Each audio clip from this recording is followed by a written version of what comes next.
Hello and welcome to all our viewers in Nigeria and around the world to News Cycle on Global Television.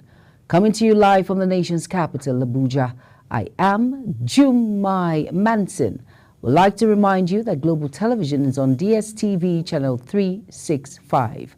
Now the news in full. President Bola Tinubu is currently meeting with governors from the All Progressive Congress under the aegis of the Progressive Governors Forum at the Presidential Villa, Abuja. The meeting follows growing calls for nationwide protests against economic hardship. Although the agenda of today's meeting is unknown, it may be connected to the planned protests scheduled for 1st to 10th of August. The protests organized under the hashtag End Bad Governance have gained significant traction on social media, with organizers largely anonymous and no group officially claiming responsibility. The military has warned organizers of the planned protests against any form of violence. The Director of Defense Media Operations, Major General Edward Buba, gave the warning while addressing a news conference in Abuja on the activities of troops in the fight against insurgency. Kikelomo Okere completes the report. The Director of Defense Media Operations noted that although citizens have a right to ventilate their grievances and also protest as enshrined in the Nigerian Constitution, the military will, however, not condone any form of violence, gathering, or protest. He cited potential targets, including individuals with basic possessions, place of worship, businesses, and markets. Major General Buba urged citizens to recognize the unique circumstances surrounding the protest and call for calm, while allowing the government to address the situation and restore national prosperity. Citizens have a right to peaceful protest. They do not have a right to mobilize for anarchy and unleash terror. On his part, will not stand by and allow anarchy to befall our nation. This is because we have seen wars and have witnessed anarchy in countries in which we have cooperated.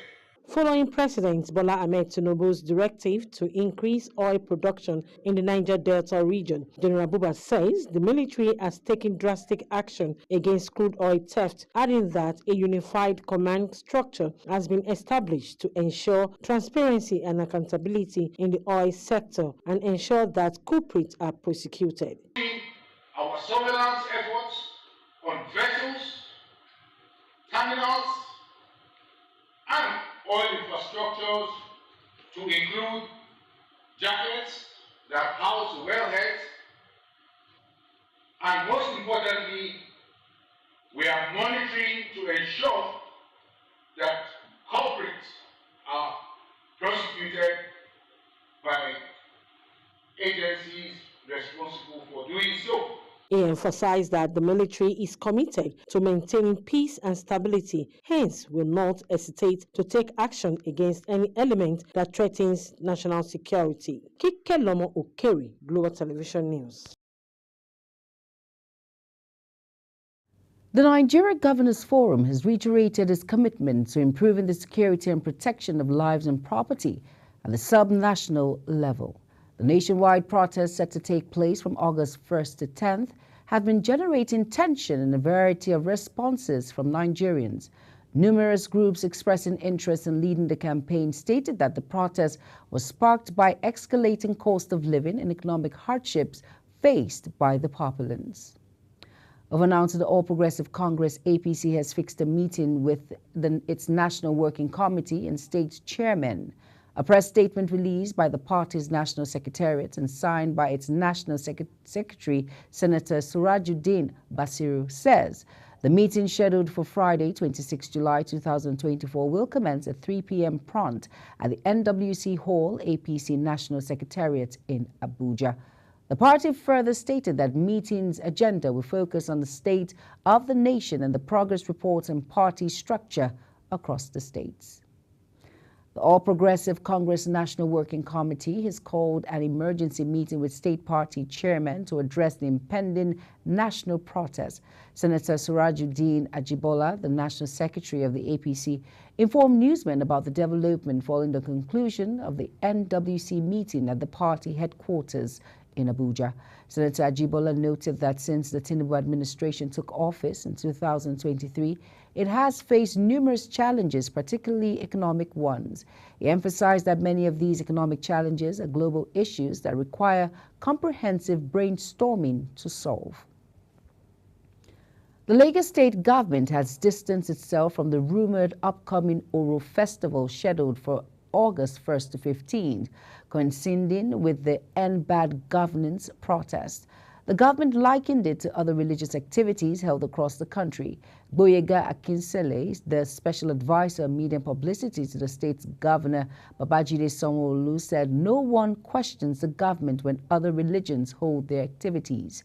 He noted that the same respect should be maintained for traditional worshippers because they have the right to worship according to the Constitution and can go about their lawful exercises. The House of Representatives Committee on Federal Capital Territory has questioned the operational model of the Park and Pay policy of the Federal Capital Territory Administration. At a meeting with the Mandate Secretary in charge of Transportation Secretariat, Chinedum Elechi, the committee said residents and motorists of Abuja are being harassed by personnel in charge of the enforcement of the policy. Recall that the authority reintroduced the Park and Pay policy in August 2023 after signing an agreement with two concessionaries. The policy is to decongest the city and make motoring in the nation's capital a pleasant experience. Ekiti State House of Assembly has issued a stern warning to individuals and public and private organizations exploiting and inflicting hardship on the people of the state through their unwholesome business activities. This came as the state government promised continued engagement with the grassroots people to ensure that their needs are met. The Speaker of the State House of Assembly, Honorable Adeoye Arabasaye, who stated this, said, "A tough time awaits estate agents, patrol stations, land grabbers, and middlemen in markets, among others, found engaging in such sharp practices."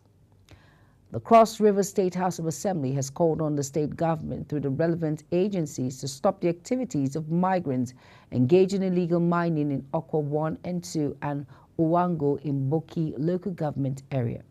The lawmakers made the resolution in Calabar sequel to a matter of urgent public importance on the encroachment of Fulanis in Okwa 1 and 2 and the Owango communities in Boki local government area, sponsored by the members representing Boki 1 state constituency, Betty Obi. The federal government said it has policy decisions in reviewing the national cybercrime strategy, which will work towards mitigating multifaceted and threats posed by cybercrimes. President Ahmed Tinubu, who was presented by the Minister of Communications, Innovations and Digital Economy, Bosun Tijani, made this known at the official opening of the Nigerian Police Cybercrime Center in Abuja. The Jigawa state government has launched a statewide distribution of 3.2 million insecticide-treated bed nets and a seasonal malaria chemo prevention campaign to tackle the menace of malaria. Governor Umar Namadi, who inaugurated the program, stressed the critical need to reduce malaria, a leading cause of morbidity and mortality in the state. He emphasized that the initiative reflected the government's commitment to deliver quality and affordable health care to the residents of Jigawa State. Highlighting the economic advantages of reducing malaria, the governor noted that disease treatment costs and enhanced productivity were among the benefits.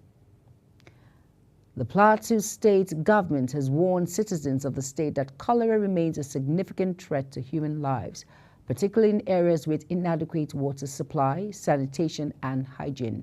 Program Coordinator of Plateau State Sustainable Urban and Rural Water Supply, Sanitation and Hygiene Program, Jonathan Milan, stated this while addressing journalists in Jos, the Plateau State capital. As a result, Milan said the state has taken a big step to prevent cholera outbreak in the state, following reports of prevalence of this disease in 33 states across Nigeria. You're watching News Cycle, coming to you live from Nigeria's capital, Abuja. We're on DSTV channel 365 and Star Times channel 276. Kindly follow us on all social media platforms by using the Global TV engine at the handles now showing on your screen. When News Cycle returns, Russian military helicopter crash kills crew members. We'll bring you this and other more stories right after this break. Do stay with us.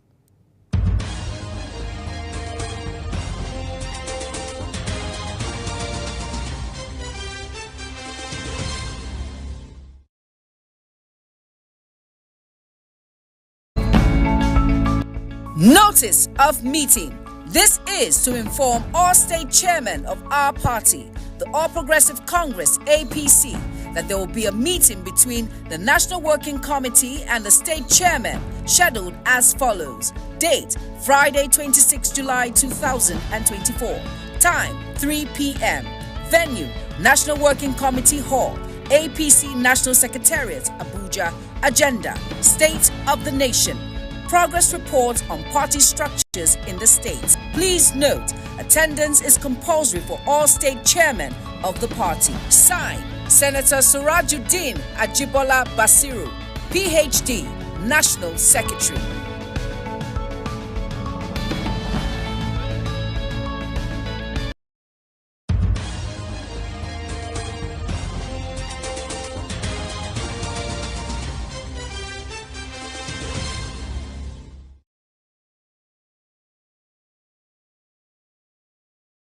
Welcome back, and if you're just tuning in, this is Global Television, bringing you live broadcasts of News Cycle.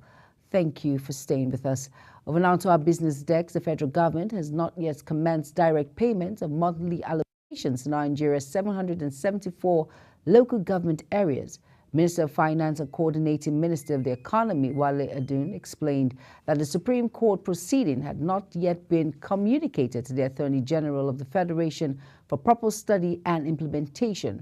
Recall that on July 11, 2024, a 7-man panel of the Supreme Court granted financial autonomy to local governments, a decision opposed by some state governors. The Apex Court emphasized the division of government power into 3 tiers: federal, state, and local governments. The federal government has said it has spent over $1.5 billion from 2020 to date to protect the nation's oil installations and curb crude oil theft. The Secretary of the Government of the Federation, George Akume, made this known at a public hearing of the House of Representatives on crude oil theft. Akume was represented by the Permanent Secretary, General Service, Murik Nadi. Additionally, Speaker of the House, Tajuddin Abbas, represented by Deputy Speaker Benjamin Kalu, said $10 billion have been lost in 7 months to crude oil theft, and no magic can remedy such a loss. Owners of local refineries in Nigeria, including the Dangote Petroleum Refinery, says they can help the country stop the importation of refined petroleum products in 18 months if the federal government works with their plans. The association's publicity secretary, Eche Idoko, said Dangote Refinery and others in the country can satisfy the fuel needs of the nation. The refiners, who spoke under the aegis of the Crude Oil Refiners Association of Nigeria, said there are other refineries at different stages of completion to join the 650,000 capacity Dangote Petroleum Refinery. The Manufacturers Association of Nigeria has appealed to the management of the Nigerian Ports Authority for more waivers to utilize the Calabar port. They made the call when the leadership of the association paid a familiarization visit to the facility as a way of fostering closer collaboration in Calabar. The acting chairman of the Cross River and Akwa Ibom State branch of MAN, Hussein Umar, said there are many manufacturers in both states eager to utilize the services at the Calabar ports. Over now to our foreign scene. The pilot who survived a deadly plane crash in Nepal was saved after his cockpit was sheared off by a flight container seconds before the rest of the aircraft crashed in flames. Captain Musha Ratna, the sole survivor of the disaster that killed 18 people at Kamadu Airport, is being treated in hospital. A Mi-28 military helicopter has crashed in an uninhabited area of southwestern Russia. Killing the crew, the Mi-28 crashed in the Kaluga region with all the crew dead. Preliminary information says a technical malfunction caused the disaster. 2 ships have sunk, one of which was carrying millions of liters of oil after a typhoon swept through Taiwan and Philippines, leaving 25 dead and hundreds injured. China has raised the alert status of its coastline in preparation for Typhoon Gaomin to strike with a storm center now approaching Fujian province. It is the strongest typhoon to hit Taiwan in 8 years when it struck overnight with gusts killing up to 3 people, although it is now weakening. A 24-year-old man has been charged with attempted murder over the stabbing of a British soldier earlier this week. Detectives investigating the serious assault of a soldier in Gillingham have charged Anthony Essen in court. A police officer has been suspended after a video circulated online of a man being kicked and stamped at the head of Manchester Airport. Greater Manchester Police confirmed an officer had been removed from all duties after a thorough review of further information of the incident, which took place on Tuesday. On sports now, Manchester United have included Jadon Sancho, their 29-man squad, for their pre-season tour of the United States, but defender Tyrell Malacia have been left out. The Red Devils announced a traveling party that jetted off to the U.S. ahead of eye-catching features against Arsenal, Real Betis and Liverpool. Andy Murray has withdrawn from the tennis singles at the Paris Olympics but will still take part in the doubles. The British former world number 1, who will retire at the end of his 5th game, has said not fully recovered from back surgery has had last month. He believes the men's doubles, where he is playing with Dan Evans, offers his best chance of another medal. An assistant coach and an analyst with the Canadian women's football team were sent home from the Olympics. Head coach Bev Pressman also announced she will take no part in the opening game of Canada's gold medal defense against New Zealand. The decision came after a staff member was detained by French authorities for flying a drone over a New Zealand training season this week in Saint-Etienne. That's it on News Cycle. It came to you live from Nigeria's capital, Abuja. Remember, we're on DSTV channel 365 and Star Times channel 276. Kindly follow us across all social media platforms by using a Global TV NG and other handles now showing on your screen. I am Jumai Manson. Thank you for watching. Good evening.